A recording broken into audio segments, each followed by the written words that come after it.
Okay, we're going to talk about drop stitches today in knitting.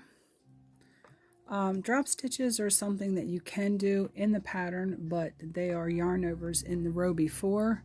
It causes large gaps in your work.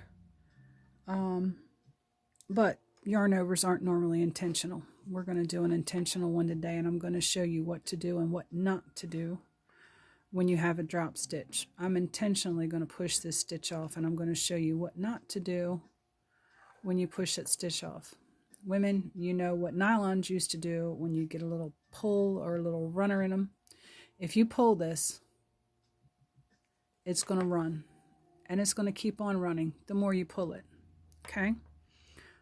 But this is not an emergency. Handy dandy crochet hook, and you're going to have your hook facing upward. You're going to lay it in there so that you can catch that loop, okay? And then what you're going to do is separate it away from everything else that you see here, okay?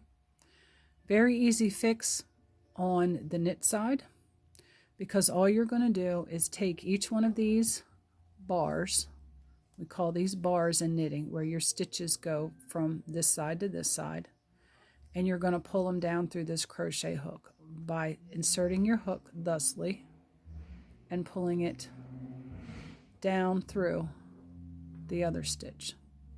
So again, bring it a little closer. You're going to grab a hold of that yarn there, get it in your crochet hook securely, and pull it back through that loop. Give a slight little tug upwards once you do, and it pulls everything right back together. Everything looks good as new, and you just keep doing that all the way up to the top. You do not want to try and pull and tug and stretch after you've dropped this stitch. You want to drop all tension everywhere. And you saw as I tried to pull, I've tried to pick up stitches like this, and then of course you're pulling, so you don't want to do that either.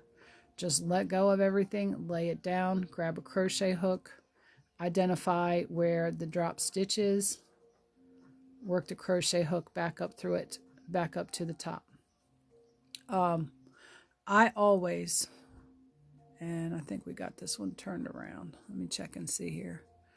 Oh, we got it oriented right on there.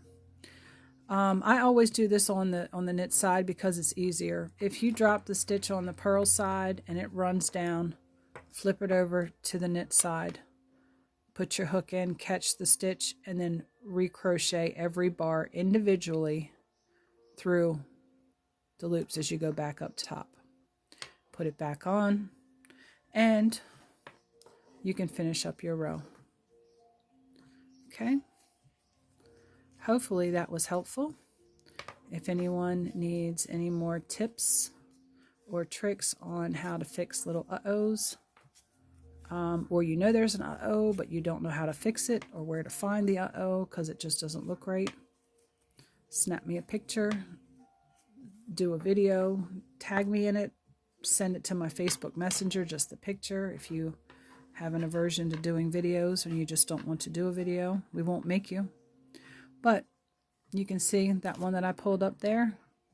It is not quite as smooth as the other ones. It's a little wonky, but once I get to working, let me pull this away from the edge here a little bit, working the rest of this, all the wonkiness will go away, and it'll be just as smooth as everything else.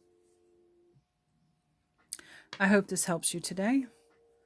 And as always, may your stitch counts always match, and as usual, happy crafting.